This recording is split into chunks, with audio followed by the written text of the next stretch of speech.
Hello and welcome to Oakville Matters. Thanks to Kojiko TV, this is the spot on the dial where we can talk about the things that matter most to Oakville. And what matters more than our kids? Joining us today, we have Luke Simunovic and Azadel Faisal and Kiki Pugh and Kiara Lee. And they are part of a movement that they've created called Bring Back Safe Sports. And uh, let's let them tell the story in their own words. Luca, you're the one who brought this concept to me. I don't know which of you is the leader, and I don't even know if you have leaders, but set this up for us, will you? Perfect. First of all, thank you very much for having us on your show. It's a pleasure to be here and talk about this issue that we all care a lot about. So just to answer your question, so we do have, we call them chairs of this subcommittee of the Student Senate, which I'll get a bit more into later, but I am one of the leaders and the chairs, and Will Kiproff, who unfortunately couldn't be here. He is my co-chair. We're running this together. And then Asadel is our director of communications. Kiara and Kiki are our directors of outreach, and they've been doing a tremendous job. Um, so a bit about our movement. So we got started in the Student Senate. And so the Student Senate, it represents students all across the Halton District School Board. So every school, elementary and secondary, sends one, two, or three senators, depending on the population, to represent them. And so Will Kiproff, who, like I said, can be here, he really pushed hard for this. He is an athlete at Nelson High School. And so he started a subcommittee in the Student Senate to bring sports back safely. He was really passionate about it, and then I joined him as his co-chair and his co-lead, and I helped out a bit. And then Asadel, Kiara, and Kiki, they've been great. Asadel has been rocking our social media account. If you check out our Instagram, at safe_sports_HDSB, all those great posts are from him. And Kiara and Kiki have been doing great on outreach, getting us in touch with a lot of lawmakers, getting us on some news agencies, and getting the word out there. So that's a bit about how our organization started. So, how are the lawmakers, as you call them, reacting? Are you scaring them to death, or how does this? What happens when you pitch them? Right. So we've actually seen a tremendous support from lawmakers. We've just met with Mayor Burlington and, of course, yourself. And we've seen a lot of support from these lawmakers. And I just want to get something out of the way right away is that our movement is all about safety. Safety, safety, safety, safety. We don't want to start like tomorrow bringing sports back all full-fledged, everyone in the locker rooms. We want to start off slowly and safely when the time is right and with all COVID-19 protection. So our main priority is safety. And so when we tell the politicians that, that's when they get hooked, they're on board because everyone loves sports. Everyone wants to bring back sports safely. That's what we want to do. So what we're doing next is meeting with some officials in the government, MPPs, and we expect to see tremendous support from them as we have with other lawmakers we've already met with. Well, that's good to know. I'm flattered that you think Mayor Mead Ward or me that you think of us as lawmakers. One of the dirty little secrets about being mayors is we have no power at all. Uh, we get to decide who speaks next at a meeting is about the extent of our powers, and we have one vote. But the COVID controls, they're at the cabinet level. They're the Queens Park folks, and the I guess they're calling them the medical tables. Have you talked to doctors? We have been in contact with Halton Public Health. We're waiting to hear back from them. So we are keeping a close eye on the medical situation because, like I said, we do want to do this safely. And our next step is meeting with people in Queens Park, the MPPs, hopefully some of the cabinet ministers. We want to start off a bit lower down, so at the municipal level, and then work our way up, meeting with health officials as we go to ensure that we're up to date with all our medical information and that our plan is safe. Well, here in Halton, we have some really outstanding medical experts on infectious disease, and I think I could connect you with some of them, and you could ask them questions around, of a nature of how would you advise us to do it safely? What is there a safe way? And that might help you when you're then talking to the MPPs. Um, and so, let me know after the show if you want me to set you up, and I'll connect you. Um, Kiki and Kiara, you have the job of contacting these politicians? Is that what's that like? It's very tedious sometimes. And also the media as well. So like I've mostly been contacting like news outlets, newspapers, TV. Um, I haven't been doing a whole lot of the politician contacting, but yeah, that's what I'm doing. So I'm really curious. How do the media respond to you? I mean, do they treat you with respect? Do they give you time? Well, some respond and some don't. I tend to email them or sometimes I'll call. And those who do respond, they do treat us with respect. They're totally all in to hear about what we have to say.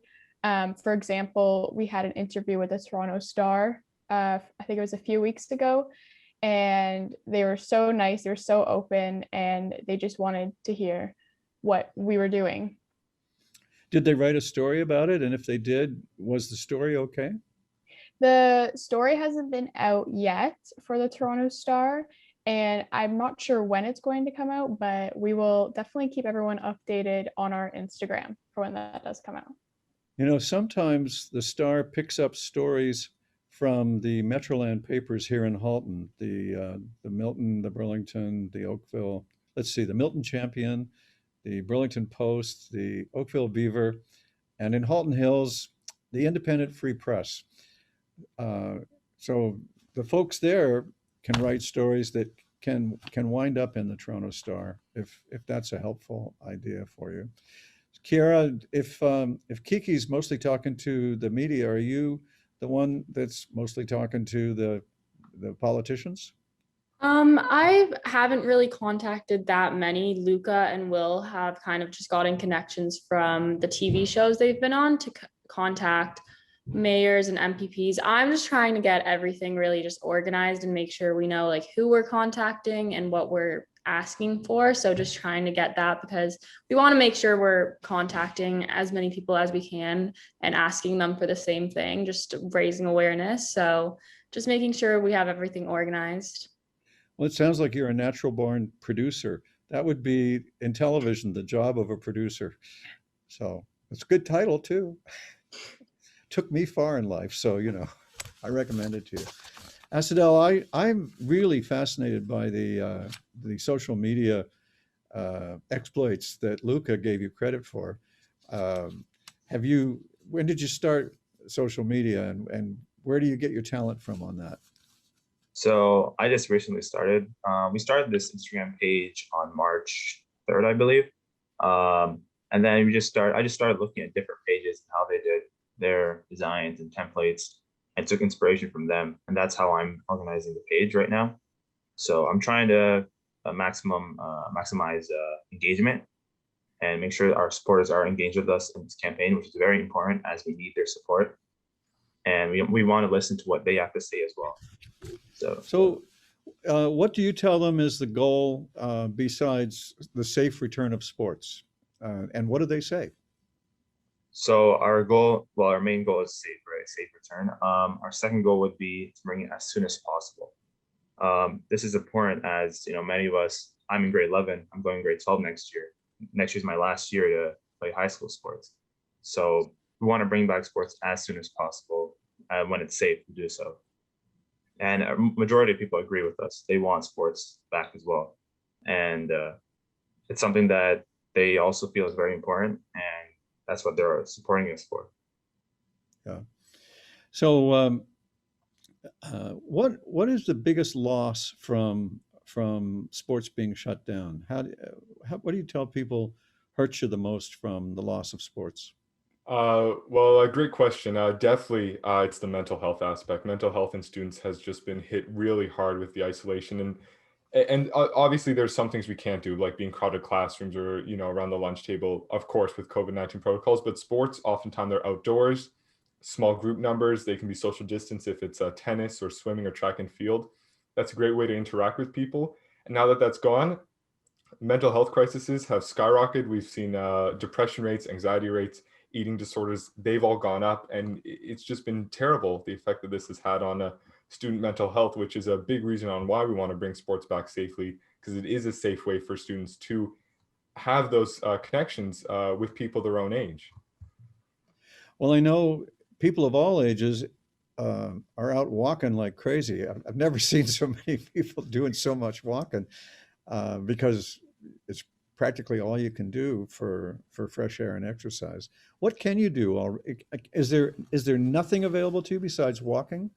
There are no school sports happening. Sports have been completely shut down, which we really don't feel is that fair, because there are dance studios and places like those other recreational activities that are partially open, but schools have been completely shut down, which is really sad, because that is oftentimes the only way for some students to participate in sports. Yeah, so you started when there was a lot of disparity about what was open and what was shut, because back in March, it was really quite hard for people to reconcile. A lot of people thought it was didn't make sense, what was open and what was shut, and what you mentioned really reminds me of that. Right now, we're in this emergency brake shutdown where I'm pretty sure nobody can do anything right now, and the doctors, the health district, medical officers of health, they're saying just stay home, don't go out, don't see anybody. One doctor I know said, "COVID loves company. In fact, it can't spread without company. Don't give it any company." And I thought, okay, that so let's talk about the other side of sports, the developmental side of sports. Like I played sports in high school, and I fancied myself a bit of the sports mayor, because I built so many sports facilities in our town for you, and so it breaks my heart to see them empty. Um, but one of the things that I liked about sports was the camaraderie, the friendship, the sort of what we sort of call life skills. Um, if I think back to my high school class, it was the scholar athlete who went far in life, and you doubled your chances of success if you did both as opposed to only one. I don't know, maybe you tripled your chances.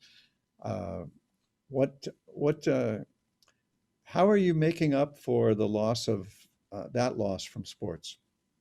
It definitely is very challenging. Maybe Kiara and Kiki can speak a bit more about the scholarship side of it. Yeah, so obviously the lack of sports has taken away opportunities to pursue post-secondary scholarships, or to even take gain scholarships in that sense. And so those who are looking to play sports in university or college, they don't have a chance. And also the university teams, their seasons have been shut down as well. So they still have their full team. There's no spots open for new people to come in. So, for example, in Will's case, who's not here today, I think he was going to play football in university, right? And he wasn't able to play this last year, so they don't have any highlight reels or highlight tapes to show universities or scouts or recruiters. And so he's staying back an extra year if sports can go ahead next year to play in grade 13. Wow, he'll dominate the age group. Yeah. So, what about are there on Zoom? Can you still have together time that gives you the ability to build relationships and those sorts of life skills that we get on the playing field? It's not the same. Yeah, it's not Yeah, the same. I can say some like competitive teams are doing Zoom lessons, Zoom training sessions. It's not the same. It's not like, you're not on the field, you're not with your buddies, just, doing some training drills or anything like that. It's just online. You're just separated, isolated in your home. It's not the same feel, not the same feel you have on the pitch. Just I missing. see these ads for a strange product I don't fully understand called Peloton, where you're on a stationary bike, but you're being yelled at by a coach to pedal faster or something.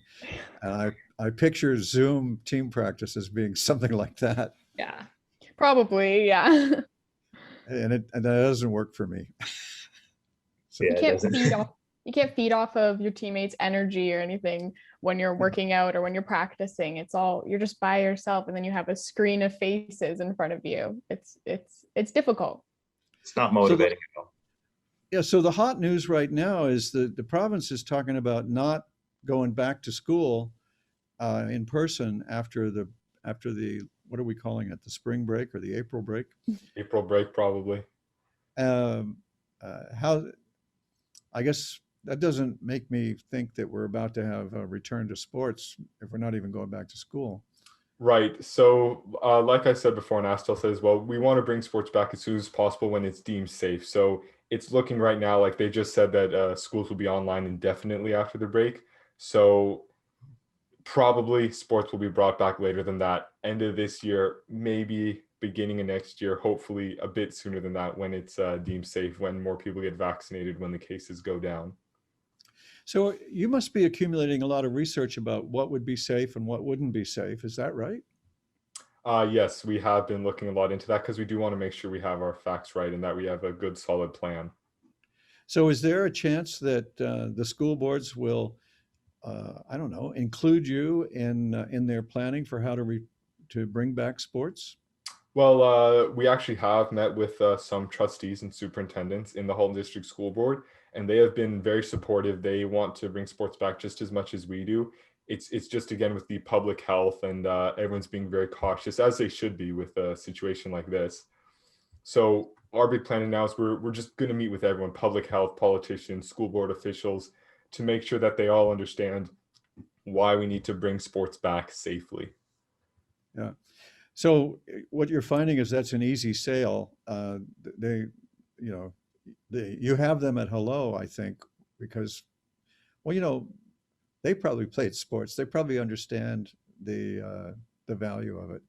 So I'm just wondering about, that we have this student senate, which isn't widely known among the public, and that gives the appearance that the school board might be listening or trying to listen to students. So that's what made me wonder if they will include you in their planning to bring sports back. Well, just on the topic of Student Senate, something very positive that happened about 2-3 weeks ago is that the Halton District Student Senate, which we're all a part of, and just a reminder that they represent all the students in the Halton District School Board, that's over 70,000 students, probably even more than that, recently passed a motion that declared sports essential and made it a priority goal to bring them back safely. It also gave myself and Will the authority to speak on behalf of those 70,000 students in all sports-related matters. So when we're talking about this, it's not just us talking about this, it's all the students in Halton. I wonder if have you thought about asking to appear in front of the Halton Regional Council and the local councils in Halton Hills, Milton, Burlington, and Oakville, and making a similar presentation and asking those councils to also pass a similar resolution? So we have been in contact with the regional council, reached out to them, but the same narrative going around is that it is a provincial decision, so that we should be talking to the provincial government about bringing sports back, which is what we are doing. Like I said earlier, we just met with the Ontario Student Trustee Association, which represents students all across the province. So we are going to be working with them when we go meet with the provincial officials.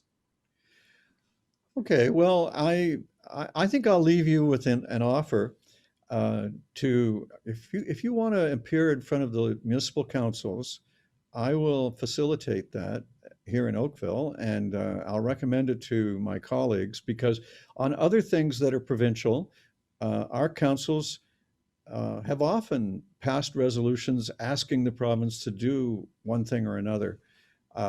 Anyway, if you want the councils to add their voices to yours, it's a possibility that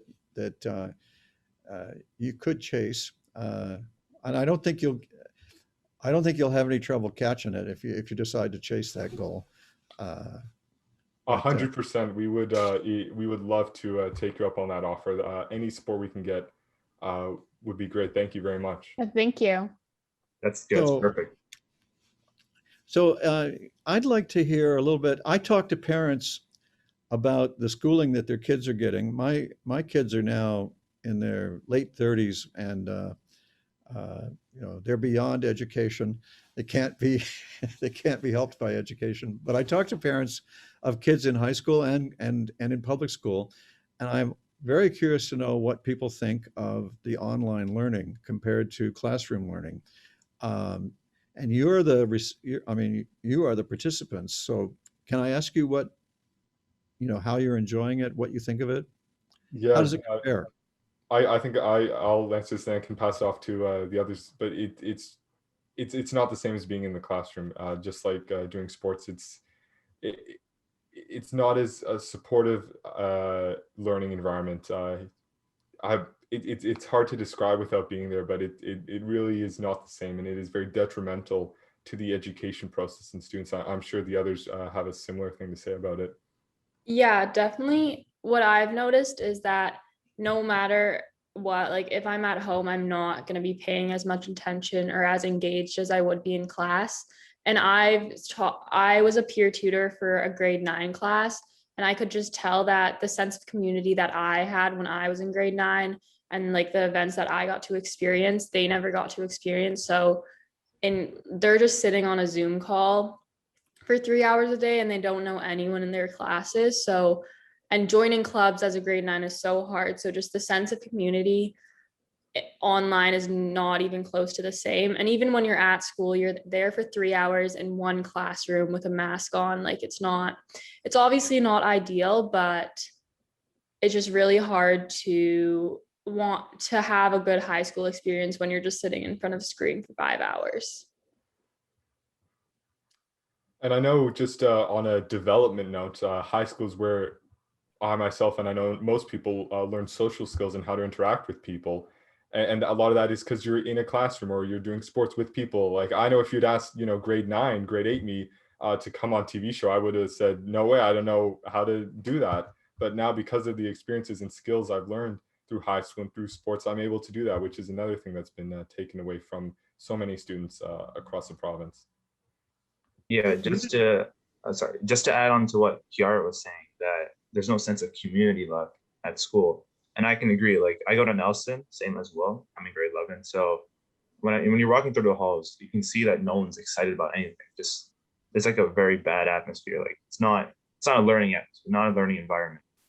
And it's very demotivating. You're not motivated to do well in school or anything like that. And I think that is why some spirit should be brought back, like sports, as soon as possible. Yeah. Well, I can tell you that adults aren't having a great, how to put this, there's lots of adults having trouble handling this pandemic too. So don't feel special about that. None of us have ever gone this way, passed this way before, and all of us, I think, never want to do it again. You mentioned clubs, and that's an interesting angle because there is an important part of school life is the various clubs that you can belong to. I remember very well that anxiety in grade 9 about, can I get into a club? Do I want to be in a club? What's a club going to do? Are the clubs still allowed to operate, if only by Zoom, or are they shut down now too? I think it really depends on what club. Like, for example, I'm part of like a general council at my school that still runs, like our eco team runs. But anything where you have to be together, like a sports club or band or anything like that, it's like the most we can do is just talk to each other and play games online with each other. Like that we can't, it's not like we can rehearse for band or anything. Yeah, I can relate to that. My brother played trumpet in the high school band, and he loved it. He'd be climbing the walls, I guess, if it weren't for the fact that he's a little old for climbing walls now. So, um, And when is school going to end this year? Do you have an idea about that? Is it going to just go on forever? It'll probably end about the same time as it normally does in end of June. We Uh-huh. aren't too sure though. I don't see any reason why it wouldn't, but we aren't too sure. Yeah, all parents that I talk to are worried about you getting your full year's value of the lessons that are set out in the curriculum, and worried about your competitive position vis-a-vis kids in other jurisdictions where they might still be in school. Because I mean, Canadian kids apply to university all over the world, not just in Canada. Uh, are you, are the four of you all thinking about applying to university after high school, or what kind of plans after high school are you guys entertaining now? I think Um, Sorry, you go, Kiara. I think most of us will probably try to attend some sort of post-secondary. I know Luca is in grade 12, so he's already getting acceptances. But I know, speaking on the fact like how us competing with other students from like other places around the world that are going to school, I think definitely the less you're at school, the more of a disadvantage you have. Yeah. And because of the way that we're structured with the quadmester system, we're basically learning half a year's worth in, I think it's 10 weeks. So I know that I personally had to actually like drop out of math and take it online because I couldn't handle the speed, because you basically do a unit a week normally, when that would take you at least like 3 weeks. So I think definitely like grades can suffer as much as like everything else. Yeah, just to illuminate on what Kara said about quadmesters and semesters for your viewers who don't know specifically what that is. So normally the school year is divided into 2 semesters, first half of the year, second half of the year. Now those have been cut in half to quadmesters, and all the information has been bunched together. Oh, wow. Yeah. So you've got extra challenges that I didn't even know about. Thank you very much for joining me today and sharing all these insights into what's going on in high school. And thank you for joining us to learn about this. And email me, mayor@oakville.ca, if there's a topic that you'd like covered on Oakville Matters. See you next time.